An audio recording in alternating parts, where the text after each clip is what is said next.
aca final poids léger dafay gaaw diggante Seny Bargny lay doon ak Robert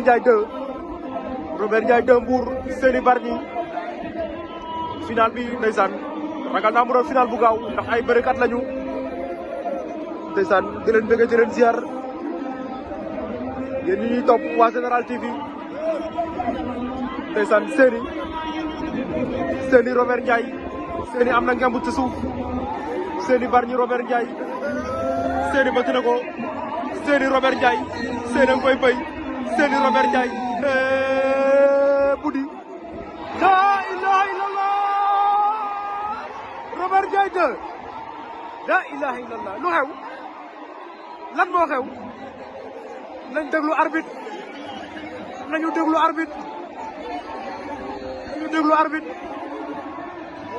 nañu déglu lu arbitre day wax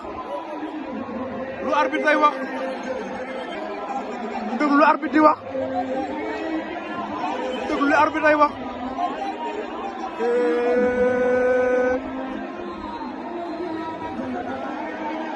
arbitre day dem VAR arbitre ba day dem VAR waaw looloo wóor de arbitre jox na victoire Seny Bargny arbitre dem na VAR ñëw na jox na Seny victoire Seny Bargny jël na poids léger ci kaw Robert Ndiaye 2 bu Mbour